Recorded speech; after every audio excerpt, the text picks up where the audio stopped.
There will be a post-mortem, of course, and an inquest.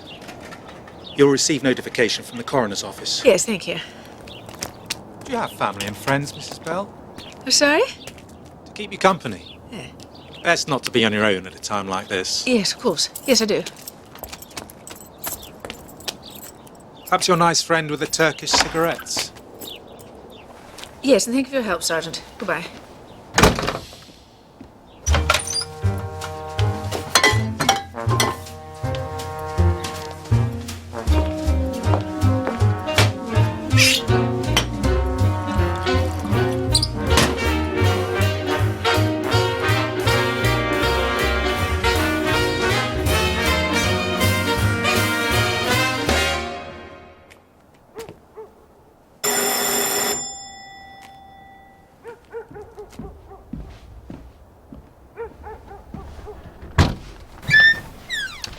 Good evening, Mrs. Bell. Is Wing Commander Bell at home?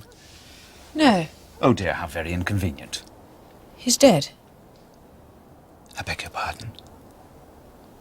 My husband's dead. But this is terrible news, Mrs. Bell. Yes, he died in an accident on his way to work this morning. A road accident. At the underground station. He fell off the platform. Dear, oh dear. May I ask which station? South Kensington, the Piccadilly line. Ah, yes. Eastbound, I expect. Horribly crowded in the rush hour. My sincerest condolences to you, Mrs. Bell. Thank you. The insurance company will, of course, fulfill its obligations, subject to the coroner's inquest. Of course. In some cases, we ask our own investigators to look into things. Investigators? But I'm sure that won't be necessary in this case. Although I must say, it is quite a coincidence. I'm sorry, what do you mean? That your husband should meet his tragic end on the very day he intended to surrender his life insurance policy. Well, he changed his mind about that on your advice, as it happens.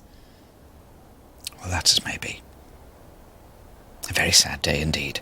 I must say, I always found the Wing Commander very pleasant to deal with. Yes. Very sad indeed.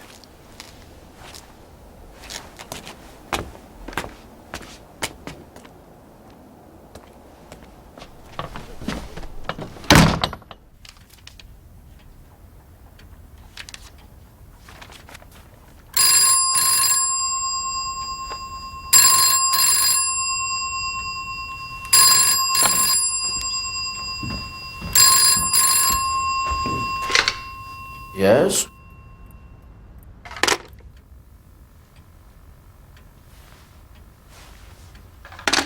Who's that? No one. They hang up.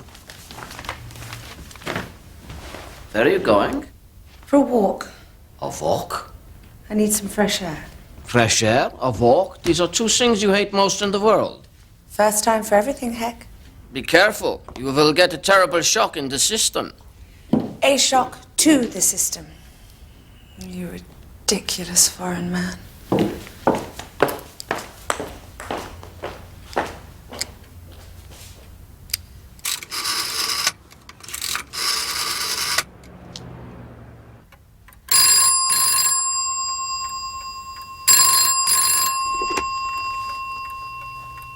Hello?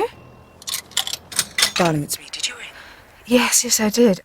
I told you not to, you silly girl. I know, but... Look, I had to talk to you. I had to find out if everything was all right. Of course everything's all right. What do you want about? This awful policeman came round. He was so suspicious. And then the insurance man started making these vile insinuations. And... Shh. Now listen to me, you chump. You haven't done anything wrong.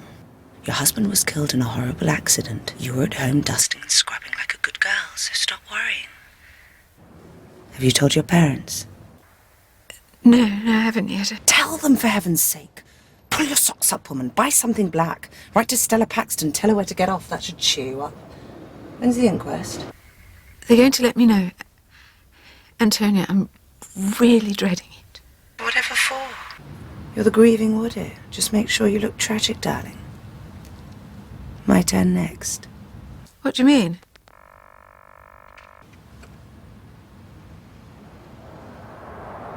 Do you regularly take the same journey from South Kensington? Yes, same time every day. And you take up the same position on the platform every day? That's correct. So you had seen Wing Commander Bell before? I didn't know the gentleman personally, but I saw him on the platform most days. We generally got into the same carriage. He was always how can I put this? He was always very eager to be first onto the train in order to get a seat, you see. And did you see the young lady who was allegedly standing behind Wing Commander Bell? No, I didn't. The chap in the grey trilby was standing very close to the edge, and he stuck his elbow in my rib just before the train came in. Did you see the young lady who was observed standing behind Wing Commander Bell? No, I didn't. I heard a woman say, "Get help," or something, and then everyone was screaming and shouting. Wing Commander Bell was a distribution officer in my department of the Ministry of Works. He'd been working there for a year. Was he a satisfactory employee? Generally, yes. Although I had occasion to speak to him recently. About what? Nothing serious. A couple of minor mistakes. Wing Commander Bell seemed distracted. Was he unhappy with his job? No, he seemed quite content in his work. I got the impression that the source of Wing Commander Bell's dissatisfaction was more domestic. Thank you, Mr. Winstanley. Call the next witness, please. Call Rose Bell. Rose Bell.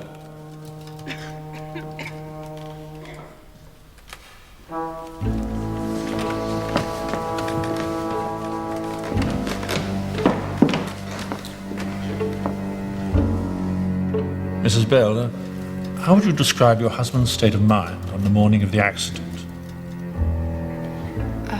Well, he was same as ever, really. Could you be more specific, Mrs. Bell, about his mood? Well, he was very cheerful. And how would you describe his state of mind over the last few months? State of mind was excellent. We've heard evidence that suggests your husband was liable to fits of depression, Mrs. Bell. Do you agree with that? No, I do not. My husband was a very cheerful and outgoing man. He had everything to live for. Thank you, Mrs. Bell. That would be all.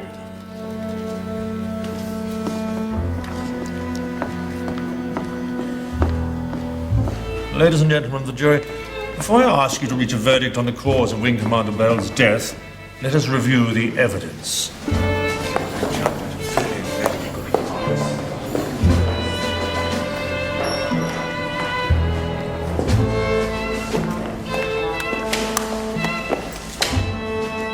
Have you reached a verdict?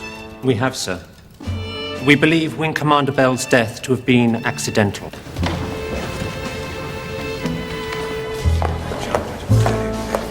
You must be very relieved, Mrs. Bell. Relieved? But what do you mean? You must be relieved that the inquest is over. Oh, I see. Yes, I am. I wonder if we'll ever find her. Find who? The mysterious young lady on the platform. Well, I really wouldn't know. Criminal investigation is still possible, you know, should any new evidence come to light. So, cherchez la femme, as the French say. Eh, Mrs. Bell? Look, would you excuse me? I want to go home.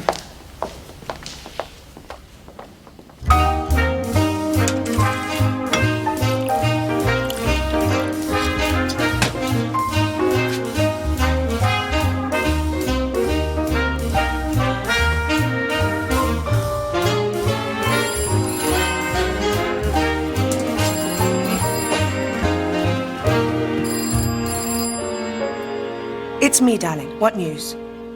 Accidental. Oh, darling. Oh, that's wonderful. Well done. Now, what happens next?